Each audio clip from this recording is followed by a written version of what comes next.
बहुत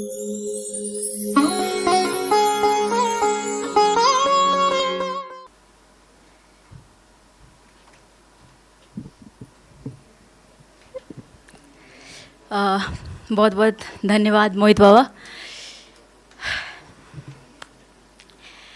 आप सभी को मेरा नमस्कार। मेरा नाम है स्मृति आनंद और इंस्टाग्राम पे या कहीं भी लिखती हूँ अल्लड़ सियाही के नाम से। और जो कविता या जो कृति प्रस्तुत करने जा रही हूँ उससे पहले दो साइंस के छोटे से कॉन्सेप्ट्स हैं जिनकी तरफ आपका ध्यान लाना चाहूँगी, क्योंकि कविता के कुछ हिस्से समझने के लिए वो ज़रूरी है। तो फिज़िक्स में दो कॉन्सेप्ट्स हैं, एक है कोफिशिएंट ऑफ रेस्टिट्यूशन और एक है डैम्पिंग फोर्स।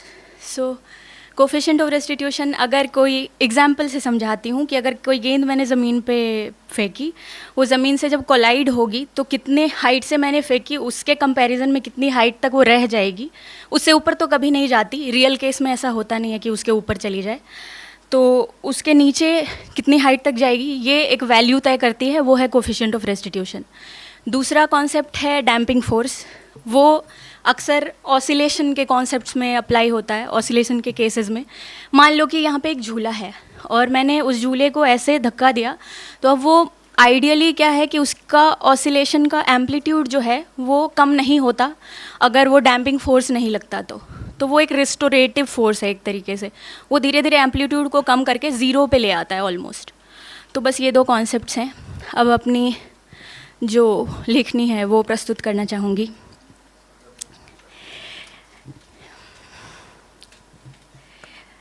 डर लगना चाहिए, डर लगना चाहिए जब जंग लोहे से उतरकर पानी में पसरने लगे। डर लगना चाहिए जब नींव कहते हो जिसे उसकी मिट्टी बिखरने लगे। तुम समाज कहते हो खुद को, तुम समाज कहते हो खुद को, तो अपने होने का प्रमाण दिखाओ। हिसाब दो अपने अच्छे बुरे का, और जो तुमसे आहत नहीं है वो इंसान दिखाओ। शिनाख्त करो उन चार लोगों की जिनकी लाशें मुखौटा ओढ़ सबको डराया करती हैं, बहकाया करती हैं। जवाब दो उन सवालों के जिनसे आंखें झेप तुम्हारी छाया में रहने वाले आईने से मुंह छुपाया करते। आईने से याद आया, एक स्याही में डूबा ख्वाब है जो बेचैन निगाहों से ताबीर मांगता है। एक कीचड़ सना कैनवस जो अपने हिस्से की तस्वीर मांगता है। मैंने सुना है चंद सांसें तुम पर उधार है। मैंने सुना है उसकी नींदें गिरवी रख ली है तुमने। तुम्हारा सपनों की काला बाजारी का व्यापार है। नींदें रखकर गिरवी तुम झूठा माया जाल बेचते हो। मगरमच्छ के आंसू तुम्हारे भीग कर कांपते हो तो चिताओं पे हाथ सेकते हो। तुम्हारी त्रासदी की बलि आज एक किरदार चढ़ने वाला है, मगर तुम शतरंज को क्या फ़र्क पड़ता है, एक और प्यादा मरने वाला है। एक 16 साल का बच्चा है, व्यूह में अटका दिखाई देता है। कभी मोल इक्विवेलेंट्स, कभी inertia of rest, inertia of motion, तो कभी बायोमोलिक्यूल्स रटता दिखाई देता है।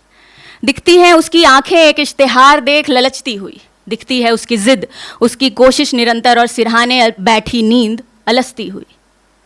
जब हार मानने का जी करे तो शुरू क्यों किया था ये याद कर लेना। जो बैठा है ऊपर इंसाफ करता है हमेशा। हिम्मत खत्म होने लगे तो उससे फरियाद कर लेना। वो खुद से ऐसी बातें करता रोज़ इम्तिहान से गुजरता है। 720 नंबर पहाड़ से लगते हैं। वो रोज़ समेटता है हौसला और रोज़ रोज़ बिखरता है। तकलीफ मेहनत से नहीं होती, कोशिश के बंजर हो जाने पे जान जाती है। जो चाहता है टॉप स्कोर्स के आसमान पे उड़ना, नेगेटिव मार्किंग की ग्रेविटी उसे खींच कर ज़मीन पे ले आती है। ऐसे में तुम्हारे तानों, तुम्हारी अपेक्षाओं का भार कैसे उठाए कोई, और कैसे पहुँचे उस पार। वो 2 कदम आगे बढ़ता है और झूल कर पीछे चला आता है। कोफिशिएंट ऑफ रेस्टिट्यूशन कम है उसकी, हर बार थोड़ा और नीचे चला जाता है। नहीं झूलना उसे, नहीं झूलना उसे डैम्पिंग फोर्सेस की इस बेईमानी के बीच। उसे पंखे से झूल जाना ज़्यादा वाजिब लगता है। जब हार तुम्हारे अस्तित्व को तोड़कर रेत सा बहा दे तो सांसों की तार को फंदा बना उनसे आज़ाद होना ही मुनासिब लगता है।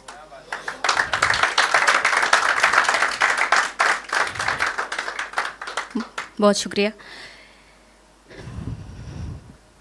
जिस्मों को तुम इन पंखों से लटकने से बचा भी लो इनमें स्प्रिंग लगाकर, पर इनके भीतर सांसों से झूलती तड़पती रूहों को कैसे बचाओगे। वो धर्म की परिभाषाओं की पहेलियां बूझते समाज, खुद को बनाने वाले मानव की परछाइयों से जूझते समाज। तुम जान तो बचा लोगे, चलो ये खुदकुशी के आंकड़े भी कम हो जाएंगे, पर इन पे टिकी तरस भरी और सवालिया नजरों के वार कभी खत्म हो पाएंगे? क्या इनके पांवों से बिसरे रूठे बिछड़े रस्तों को मिला पाओगे? क्या इन्हें अपने आप को चुनना और जिंदगी की झालर अपने रंगों से बुनना सिखा पाओगे? क्या मिटा पाओगे इन कच्चे घड़ों के जहन पे पड़े अवसाद के नाखून के निशान? क्या बन पाएंगे ये कठपुतलियों से चलते बुतों से नादान बच्चे अपने सपनों का दम भरकर इंसान? क्या इनके पालने से पंखे तक के मिले सफर में मिले दर्द का तुम हिसाब दोगे? कहाँ खोया इनका बचपन? कौन निगल गया जवानी? किसने मिलवाया मौत से? ये हिसाब दोगे? अगर नहीं तो तुम हो कौन और क्यों हो? इनके पोस्टमार्टम में कलेजे को चीरने वाले खंजर तुम्हारे नाम के क्यों हैं? जवाब दो अब। मौन क्यों हो? क्योंकि अगर नहीं दोगे तो जब तक नहीं दोगे तब तक तुम्हारी हर बनाई तस्वीर कीचड़ में सनी होगी, तुम्हारा देखा हर ख्वाब बेताबीर होगा, तुम्हारे पानी में लगी जंग कितनों की ही प्यास लील जाएगी। अगर तुम नहीं बदले ना समाज, तो बदलाव की हर कोशिश आत्महत्या करेगी। अंधेरा खा जाएगा दुनिया को और सारी मोमबत्तियां कम पड़ जाएंगी। शुक्रिया।